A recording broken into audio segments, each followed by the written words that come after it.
Good morning, everybody.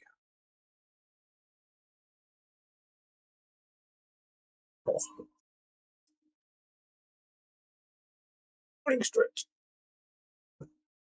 Rise and shine.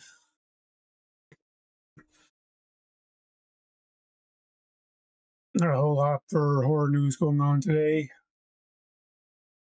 The past week. So we got the loss of a great one. Mr. Chuck Norris. Good dude.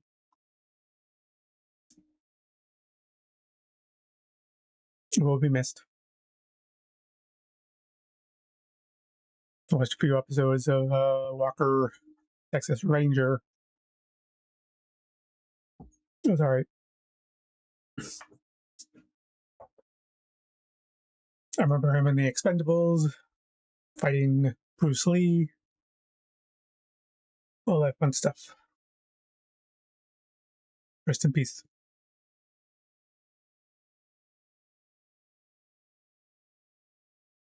I'm just browsing the internet, looking for interesting stuff.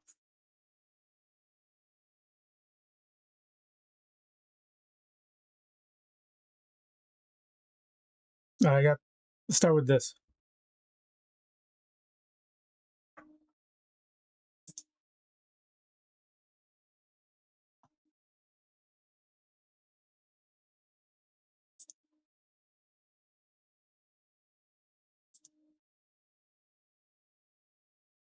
We got They Live Remake is reportedly in the works at Universal. Oh, this is a big one. I haven't watched the original in a while, but I see a lot of clips on X.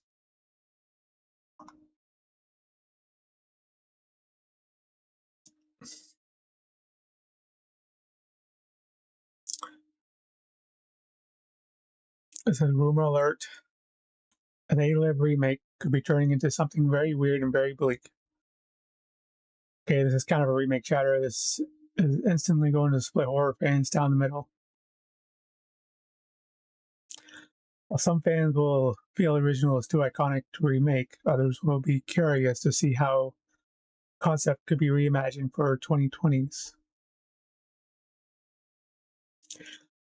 Personally, I think some things are best left alone.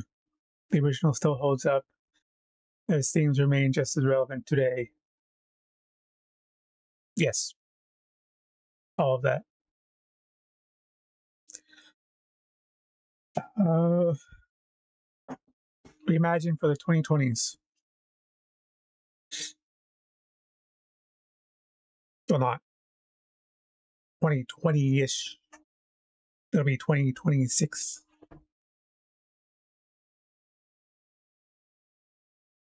I mean, what's the worst they can do? Make the aliens look weirder?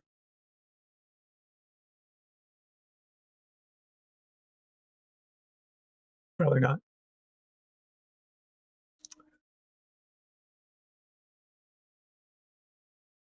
I mean, being a political horror, the themes are going to be there, whether we like it or not.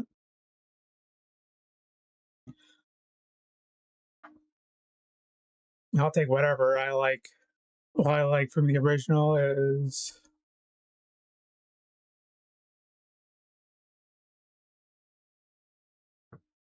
the campiness. I got a little bit trailer.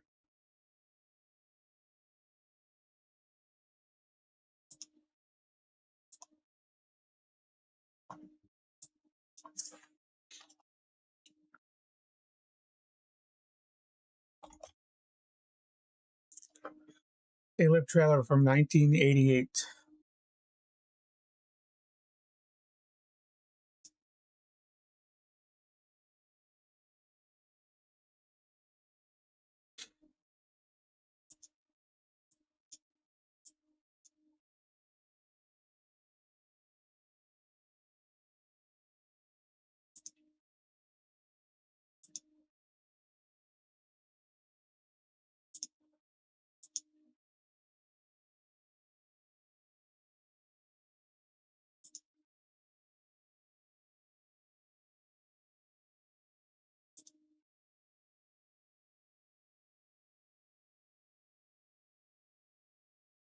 Oh, we got RoboCop and Dark City. Love those movies.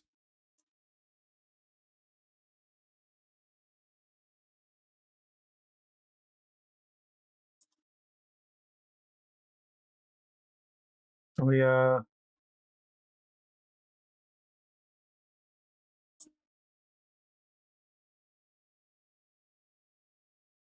like the bubblegum scene. Yeah.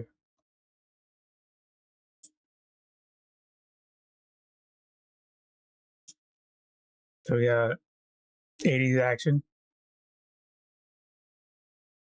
Obey. I'm wondering in the remake how they're gonna address these signs and stuff. Are they gonna be like modern ads and like the reality of the message? I'm curious of what. Are they gonna be like walls of text instead of just obey? It's like here's an ad for Taco Bell, and then you put in your glasses, and then it's a 300-word essay on why it's bad.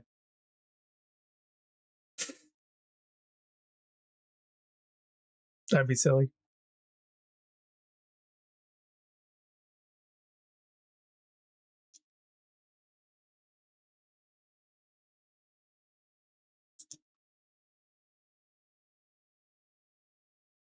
Military stuff. News helicopter.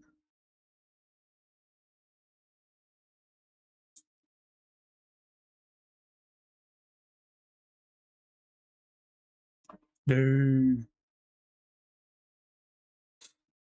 It's gonna be colorful, multicolor signs. It's gonna be like the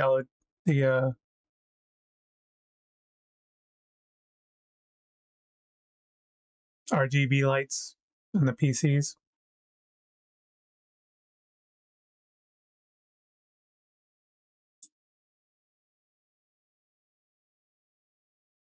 Dude.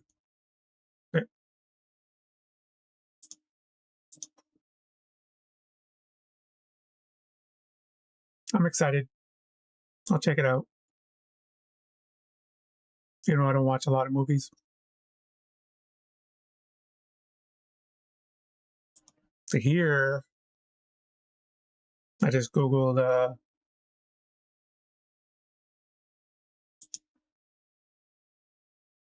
horror movies for this year. This is all that really came up.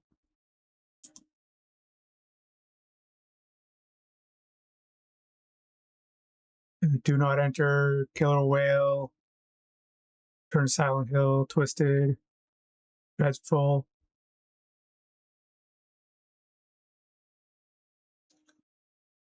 Don't know what that one is.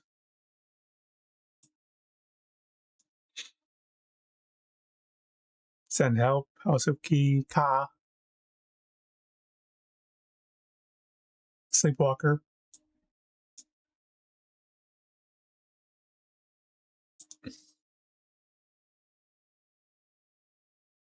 Let's see some non-English films.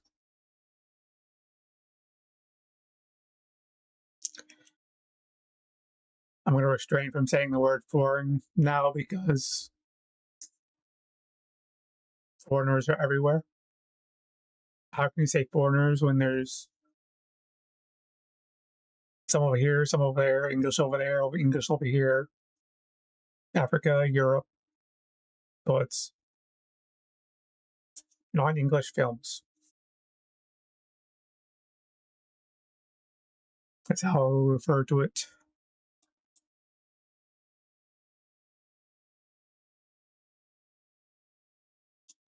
Kang Sola, comedy horror. Cold Storage, Strangers. 28 years later. I watched both in theaters, didn't really care for either. All the zombie bits were great. And when I say bits, I mean scenes, not alphabets.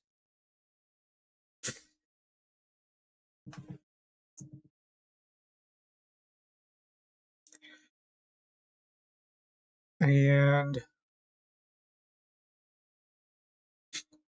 and there's this.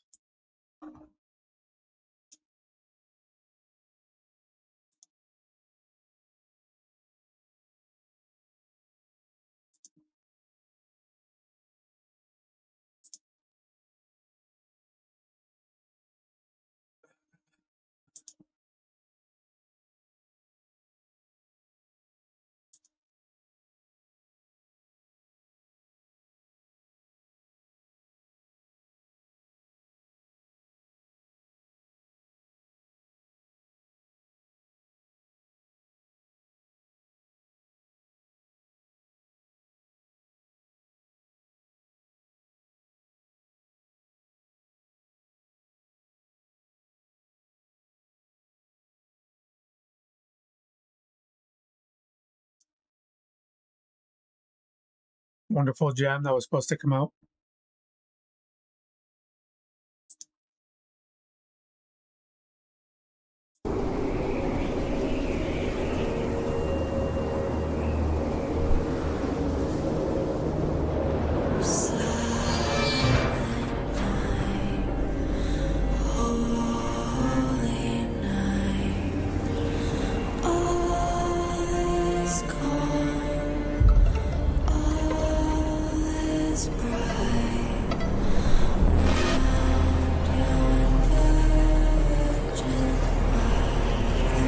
Guess what that is?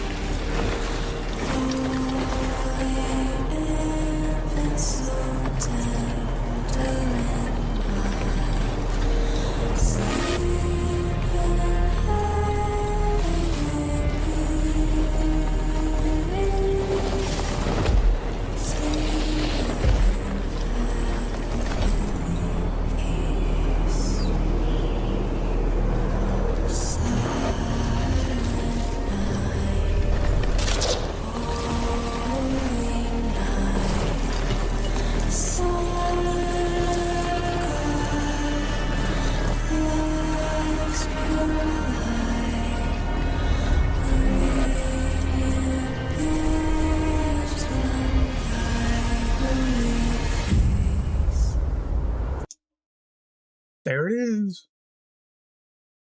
Return of the Living Dead. Christmas 2025.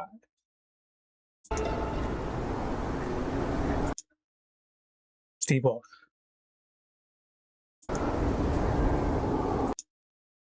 With Dano Productions.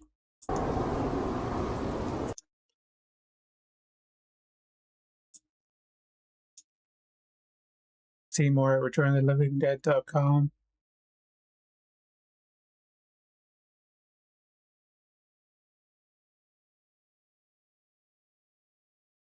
Mm-hmm.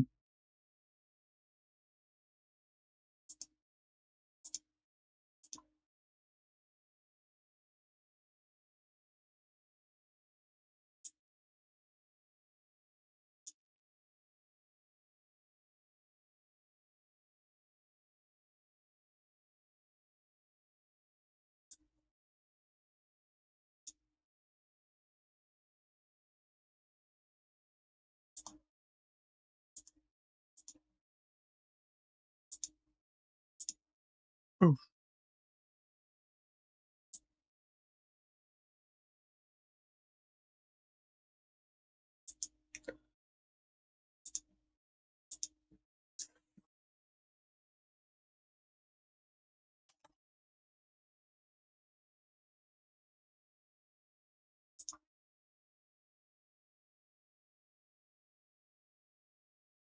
Yes. A new Return of the Living Dead film, imagined 1985 cult classic. Traditionally announced for Christmas 2025 release, but is now expected in 26 due to extended filming.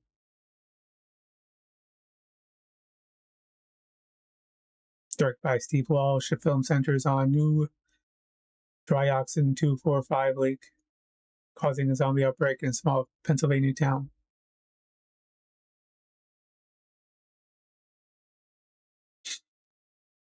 All right.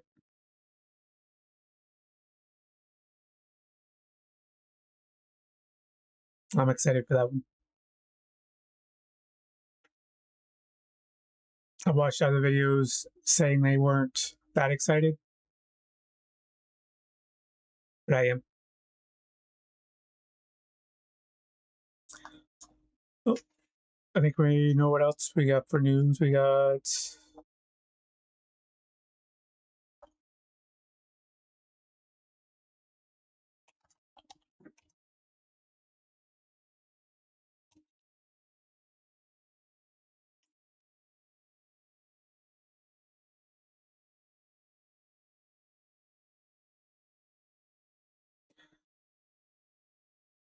the Resident Evil 2026 film.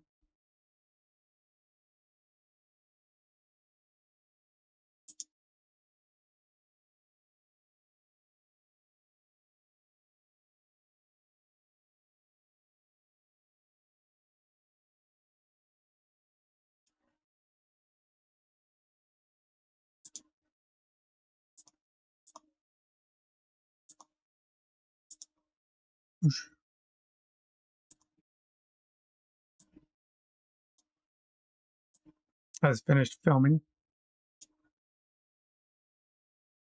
Says to be due out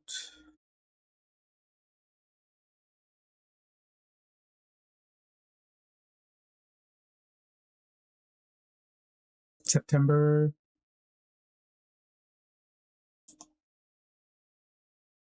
18th, 2026 by Sony. Director writer Zach Cregger, known for Barbarian. Co-writer Shay Hayden, John Wick.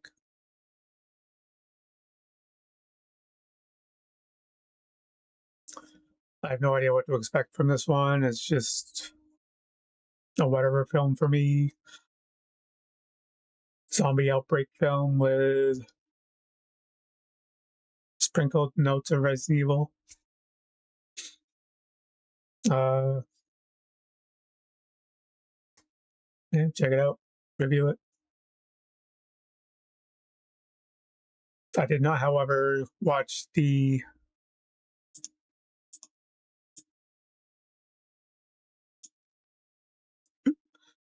Silent Hill, Turn to Silent Hill. Got bombed with bad news, and it was just like, I'll save my money.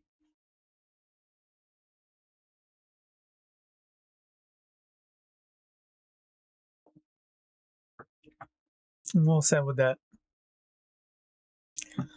I think the worst sin was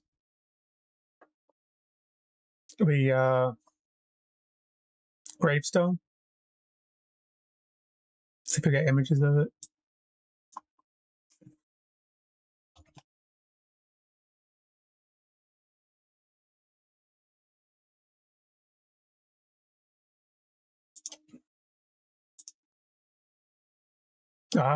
Oh, is that it?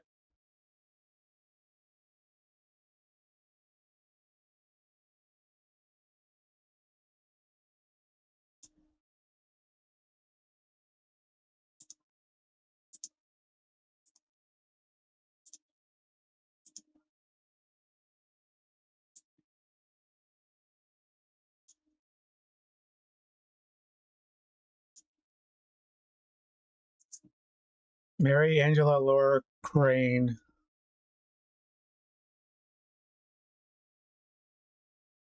So I heard that was all one person, not four different people.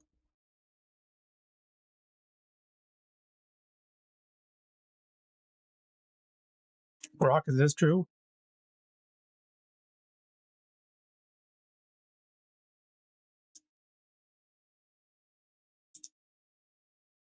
I'm actually going to ask.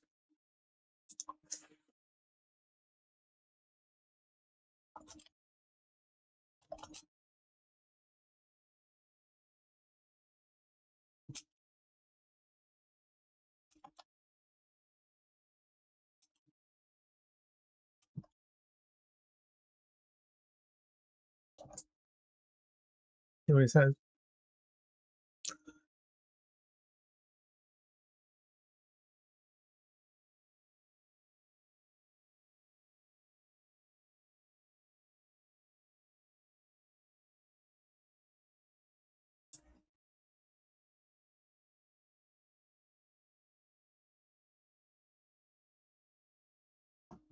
Verdict says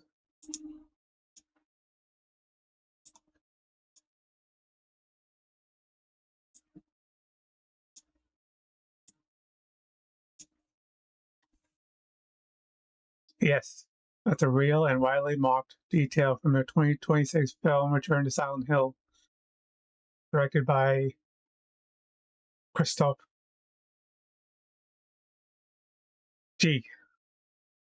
In the movie, near the end, James visits Mary's grave. The tombstone reads something along the lines of Mary Angela Laura Crane. Both name variations like Mary Angela Laura Crane appear in discussions. This is presented as a major revelation that Mary, Angela, and Laura, and some interpretation Mary too,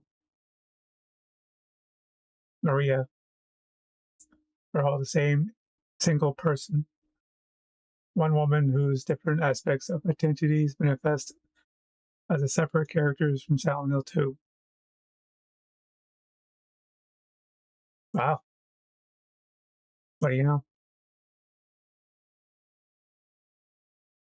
Weird.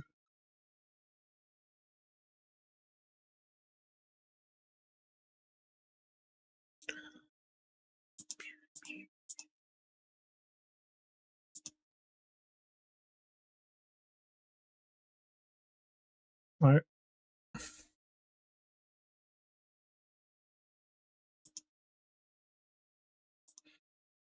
Let me browse through here real quick. Read off some headlines. Now, a lot of the horror news is like 5 movies, 10 movies. How these movies are alike, how these movies are different.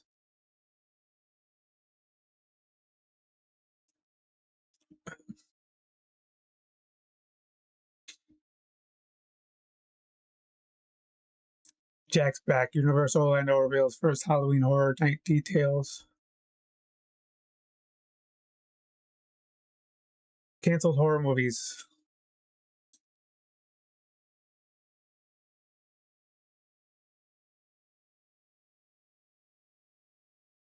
Years later, Hulu's 1010 horror cult classic is still near perfect.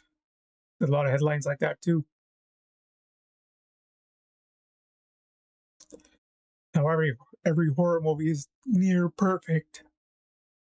Oscar worthy.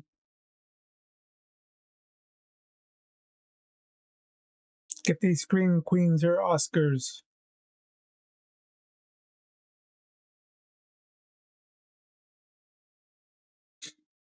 Don't get me wrong, I like a good Scream movie. I have not seen Scream 7 either.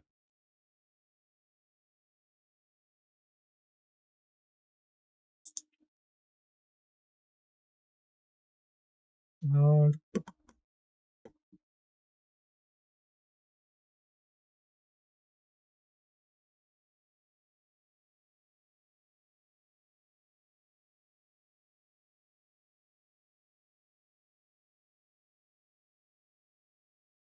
Let's go ahead and watch this.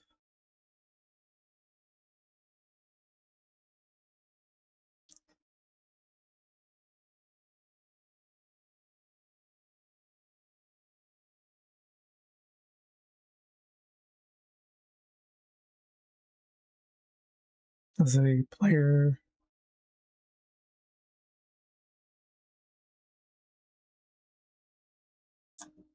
Trying to find it.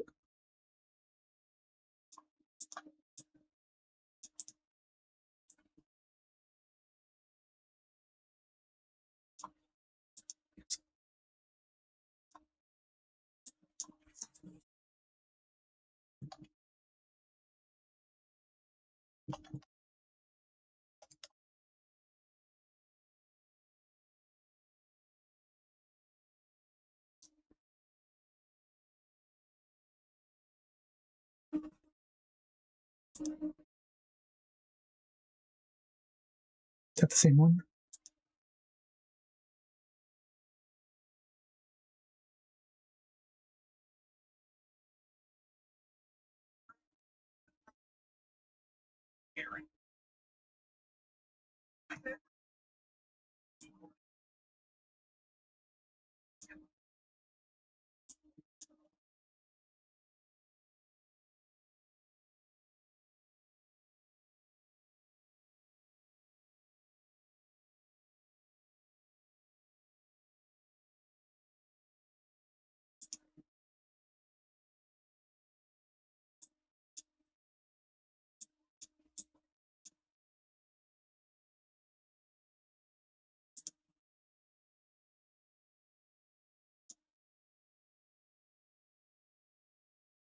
The horror movie going audience apparently loves to throw money at anything remotely scary, not counting Megan 2.0.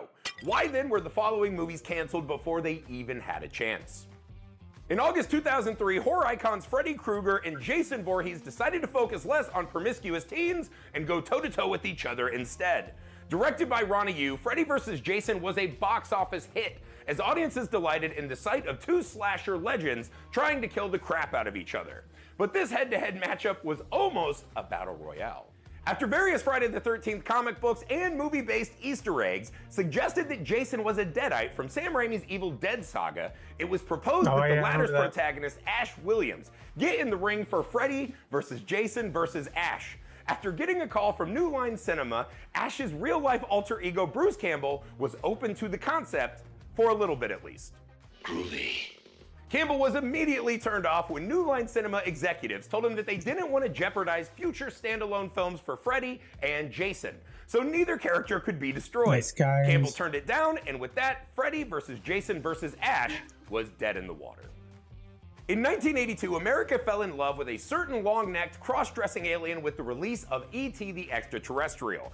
Steven Spielberg's wholesome family adventure is a bona fide classic that is sure to fill viewers with warm and fuzzy feelings. But in its original concept, those feelings would have been much different, and possibly involved significantly more chainsaws. E.T. initially started life as a dark, quasi-Close Encounters of the Third Kind sequel, and it would have followed a rural family terrorized by a bunch of aliens. Not exactly the family-friendly vibe we're familiar with, especially when you learn that the Texas Chainsaw Massacre's Tobe Hooper was on board to direct the film. Spielberg had come up with the original idea under the working title Night Skies, and was on board as a producer. But as the project got underway, and even after a working prototype of one of the aliens had been built, Spielberg grew disillusioned with the project and yearned for something a little more soulful. Eventually, the filmmaker decided to focus on a friendlier aspect of Night Skies, revolving around an alien named Buddy, who befriends a human child in the story. I do kind of want to see Extraterrestrial Chainsaw Massacre, though.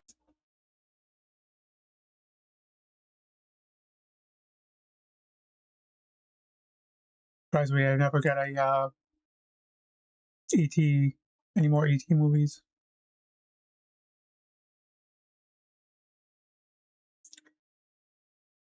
Seems a little unreal though.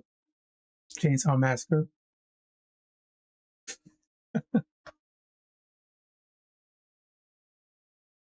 Soon we'll get AIET. DLSS5 ET. We'll remake the first ET game in DLSS5. What do you think? How much would you pay for a few new Exorcist movies? Well, whatever you just said, Universal likely paid more when it shelled out $400 million for the distribution rights to 3 of them. I would almost pay that much money to not have sat through Exorcist, believe me. After dropping all that dough, Universal immediately committed to making as many Exorcist movies as possible. The Sure. Exorcist Believer launched in October 2023, and a sequel was given an April 2025 release date, 3 months before the film hit theaters. It was not one of Universal's best ideas. While Believer did make a profit theatrically, it came in way under pre-release box office expectations, and the tepid response from those that did see it suggested that people weren't craving more Exorcist titles.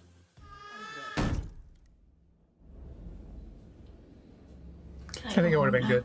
A few months after the release, director David Gordon Green left the series, It would have been all right. and the 2 Believer sequels were scrapped. Meanwhile, a totally separate Exorcist installment from writer-director Mike Flanagan is now in development to get this franchise back on track. And out of hell? While we eventually did get a Jigsaw movie in 2017, it was markedly different from its original concept. After Saw 3D in 2010, audiences were suffering from a drought of people getting killed by intricate puzzles in gloriously gory ways, something that screenwriters Josh Stolberg and Peter Goldfinger attempted to remedy. Wanting to mix up the I wasn't. The highlight of Saw for me, the story in between the puzzles was like an intermission. franchise's default style, Stolberg and Goldfinger proposed a script that would isolate the victims of John Kramer, aka Jigsaw, by setting all the traps on an oil derrick, apparently wanting to make it even worse than usual for Jigsaw's victims. If the poor souls somehow made it out of their traps, they'd still be stuck in the middle of the ocean. It could have served as a signal to viewers that the Saw franchise wasn't intent on just repeating itself. But according to Stolberg and Goldfinger, that's exactly what Lionsgate leadership was going for, as they immediately nixed the pair's concept. Rules of our game have been made very clear. You need to abide by those rules. The pair eventually came up with something much closer to scope and style that audiences had seen 7 times before. For a brief moment though, it looked like the Saw franchise might have finally left behind the usual creepy warehouse and injected an extra dose of life amidst John Kramer's world of death. A longtime fan of H.P. Lovecraft's At the Mountains of Madness, director Guillermo del Toro turned his attention to bringing the story to the big screen after his plans to helm The Hobbit were scuttled. The planned big-budget, R-rated incarnation of madness would have teamed Del Toro with a couple Hollywood moneymakers you may have heard of, James Cameron and Tom Cruise. Seeing as how those gentlemen have been part of a few big-budget projects, Madness would have provided Del Toro with more money to work with than he'd ever had access to before in his career. But months before the summer of 2011 start date, Del Toro confirmed that Universal had become skittish over investing so much money into a horror film that had a restrictive R rating, and production soon collapsed. But by all accounts, Del Toro's desire to get the film made hasn't diminished. In the years since, he's pitched a lower budget adaptation to Netflix, but the iteration backed by Cruise, Cameron, and a buttload of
cash will never see the light of day. Despite an undoubtedly successful theatrical run, you'd likely have trouble running into someone to chat about 2018's Truth or Dare. Directed by Jeff Wadlow, the movie failed to leave much of a cultural impact, especially compared to other Blumhouse productions like Paranormal Activity and The Purge. But films grossing higher than $95 million are hard for studios to ignore. While promoting his 2024 feature Imaginary, Wadlow revealed that a script for a sequel had been conjured up. Trust me, we have to go back. She's telling the truth. The plot would have gone meta by focusing on real Truth or Dare actors playing themselves while on vacation, only for supernatural shenanigans to begin to befall them. This production, titled Truth or Dare IRL, almost began shooting on a Universal backlot during the early months of COVID-19. But as many productions learned, filming during a pandemic makes things expensive, especially when considering both Blumhouse's budget-conscious filmmaking model and the original film's $3.5 million price tag. We're now thankfully years away from the pandemic, but that also means we're even further away from the original film's release, and those involved feel that too much time has passed to make the planned sequel. Though she may not be a household name, Lynne Ramsay has become one of the best English-language filmmakers alive today, thanks to her gift for realizing harrowing cinema that gets under your skin. In late 2020, it looked like Ramsay was preparing to apply her craft to more mainstream material by adapting Stephen King's novel, The Girl Who Loved Tom Gordon. The 1999 book focuses on 9-year-old Tricia McFarlane, who becomes lost on the Appalachian Trail with only her recurring visions of Red Sox player Tom Gordon to accompany her in this treacherous realm. Ramsay was likely hooked as soon as she realized she could focus on yet another tormented youth, and the project would pair her with mainstream producer Roy Lee. The team of Ramsay and Lee, along with a renewed interest in King's work after 2017's It, seemed to signal that the stars had aligned to bring the project to fruition, but then it just didn't. No further updates ever emerged on the adaptation, and Ramsay moved on to make people uncomfortable with other projects like Cannes Film Festival 2025 sensation Die My Love. 2009's Jennifer's Body may have put Karen Kusama on the map for movie fans, and later films like Destroyer and The Invitation further cemented her talents. So the prospect of her unleashing her fangs and adapting Bram Stoker's Dracula sounds like a match made in horror movie heaven. Titled Mina Harker, the project was set to star Jasmine Cephas-Jones in the title role as one of the protagonists battling against Dracula, but production collapsed just 3 weeks before shooting was supposed to begin. Dismayed moviegoers had to wait 2 years for a possible explanation when Kusama suggested that the plug was pulled because studio executives got cold feet. The director's ambitious take would have deviated from the standard monster movie fare, and the scariest thing for a movie executive isn't an excellent horror movie, it's that movie not making them enough money. Even traditional monster movies can run into problems. The Gill Man from 1954's Creature from the Black Lagoon remains one of the most enduring figures in both the Universal Monsters canon and American horror cinema. Given that the character scored a handful of sequels in the 1950s, and that Universal Pictures loves remaking its old monster movies, a remake should have been a no-brainer to terrorize 21st century moviegoers. Despite countless efforts to develop this project, however, a new iteration of Black Lagoon has never materialized. So long as we don't count the weird sexy one that won Best Picture a few years ago, but I digress.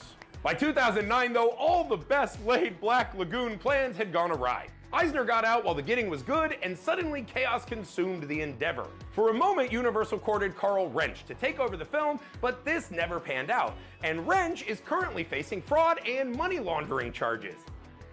You won't get too many jobs with that on your resume. Universal soon shifted focus to other modern monster movies like Dracula Untold and a different remake with 2017's The Mummy. Despite its enduring popularity and influence on pop culture, Creature sank to the bottom of the Black Lagoon as Universal prioritized other remakes.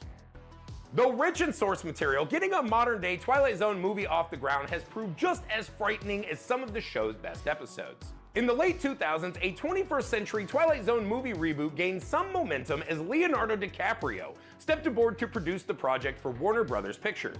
Shortly afterward, director Matt Reeves, fresh off 2008's hit Cloverfield, signed on to direct this ambitious reimagining of the television classic. But not long after, Reeves decided that being ruled by primates was a better prospect and left to direct Dawn of the Planet of the Apes. You're a bad man! You're a very bad man! Future Top Gun Maverick helmer Joseph Kosinski signed on instead, and as of this video, no further information has emerged. As the saying goes in Hollywood, no news is not good news. It just means that Leo doesn't get his creepy Twilight Zone movie. Ah, Universal and its failed dark universe. It makes me laugh. The studio was all geared up to remake Bride of Frankenstein with director Bill Condon at the helm. It would have been fitting since Condon had previously directed the feature Gods and Monsters, which chronicled the later years of original Bride director James Whale. Apparently hoping to be a big hit with the romantics of the world, the film was set to hit theaters on Valentine's Day 2019 and would have featured Javier Bardem as Frankenstein's monster, with Condon eyeballing Angelina Jolie for the title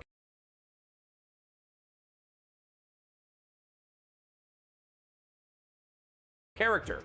However, once the mummy cratered in June 2017, Condon's take on Bride of Frankenstein was quickly put on ice. By February 2020, Universal began implementing a lower budget approach to its classic monsters with the Invisible Man and Wolfman. But Bride hasn't even gotten the low budget approach. It seems that Condon's incarnation is long perished, and unlike Frankie's old monster, it's dead! It's dead!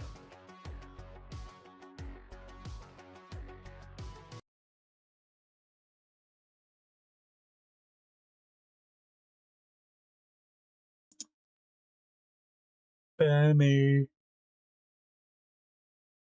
I was muted.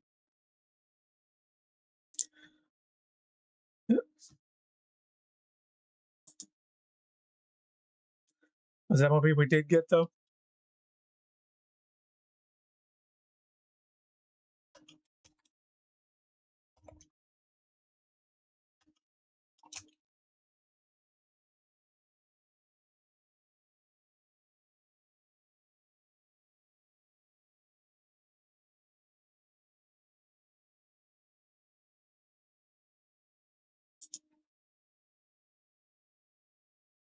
The Bride.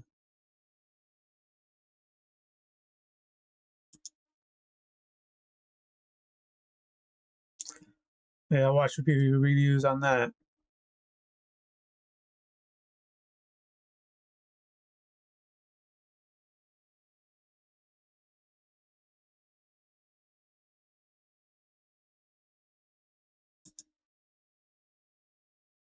NYC Pep.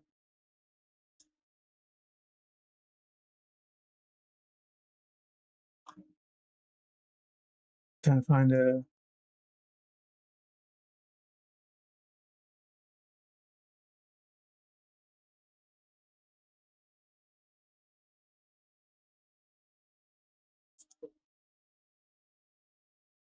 And it's nuts.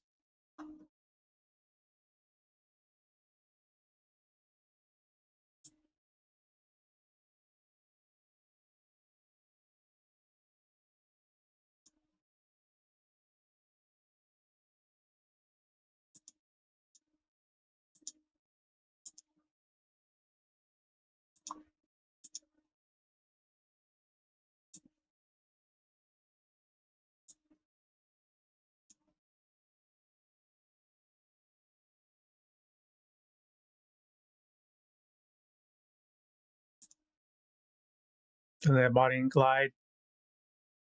The monsters.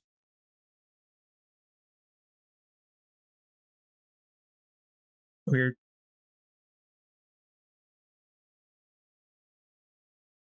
Well, let's not end the show on this.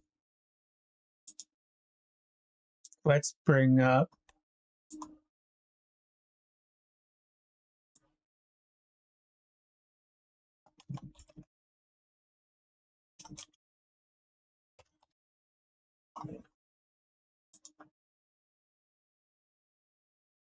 a nice short little clip.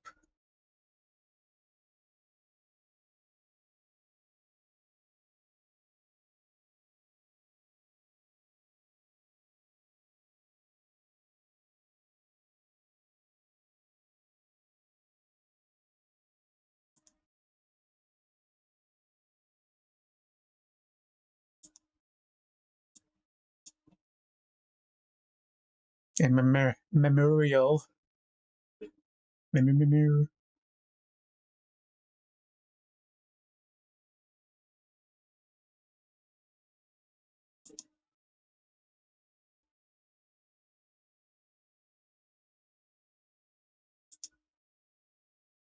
was a good scene. Surprised we don't get any video games where it's just a bunch of martial artists fighting, without superpowers or anything. We get all the awesome action heroes just duking it out on each other. It's that one game. It's like a rapper fighting game. We do that, but it was like four action heroes. no gimmicks, no abilities, no flashing lights. It's just clean fighting. So they gotta be a good video game.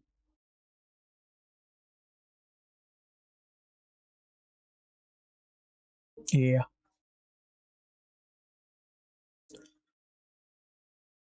Trying to go full 60 minutes here, so let's run down the list again. Can't remember anything I want to cover.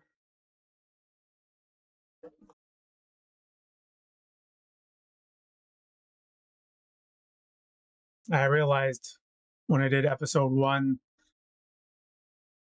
and there was a little pull down menu on Google or something that said Chuck Norris.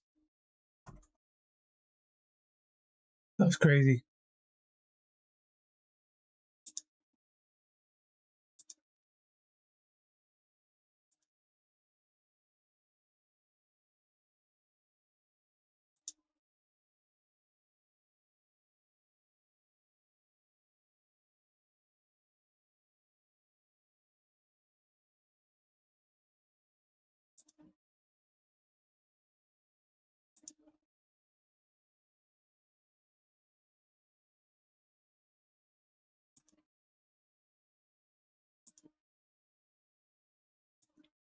See if I can find it real quick.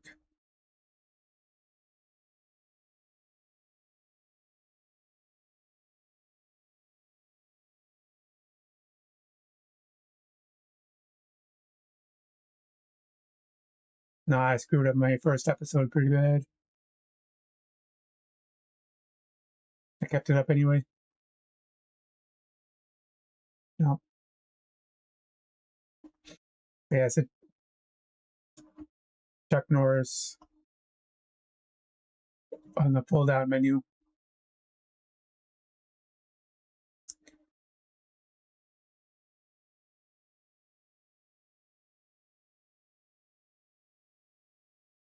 Let's see.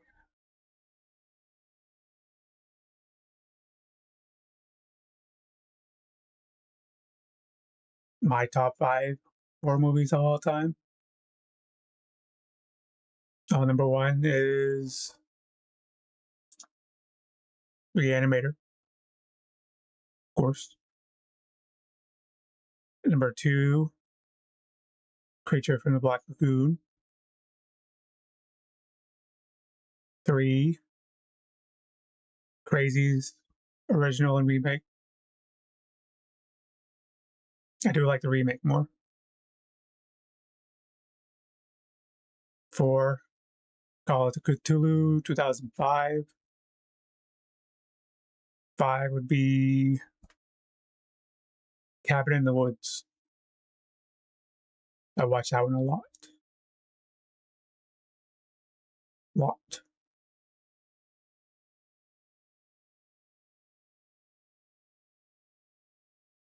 I would say RoboCop's my number 1, but I think that's a different genre. It's action with a side of gore.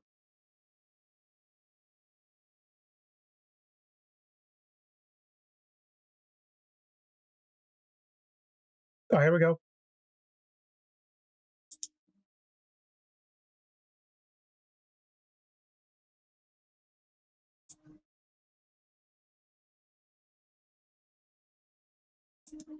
Saw this one the other day.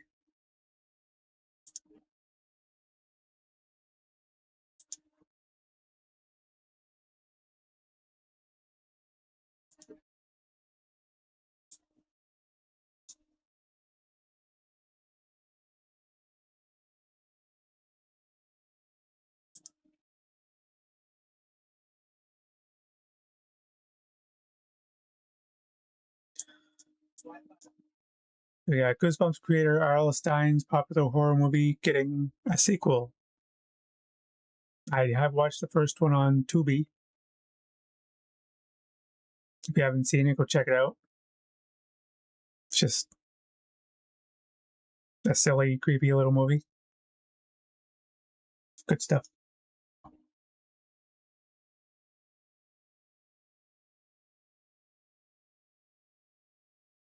I don't think. Was there a plot twist at the ending?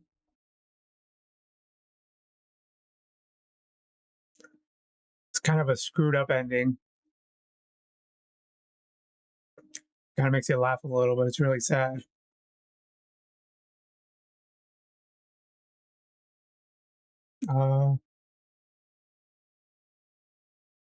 Is saying anything good? To be confirmed. To be the streaming service, not to be confirmed. The movie is confirmed. Executive producers are James N, Joan W, Harvey K. Come on, people. I'm bad at English enough as it is.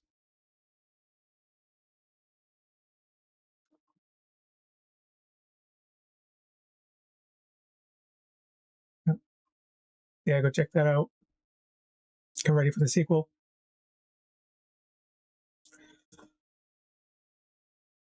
The Goosebumps series on Hulu. Not great, but I'd watch it. I'd probably watch it again at some point. I got the Goosebumps show on YouTube on repeat, I think.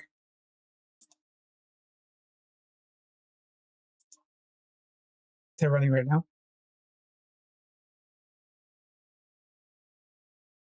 Goosebumps. Dun, dun, dun, dun, dun. You're in for a scare. Live now. Good stuff. That is it for me today.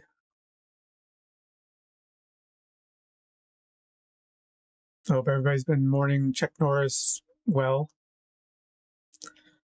and all the fallen celebrities before him. They've done good stuff.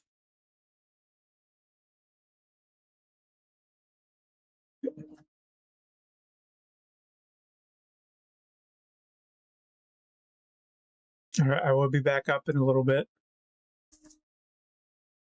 Play Postal. I'm going to load up Postal 3 real quick, see if I'm not soft locked.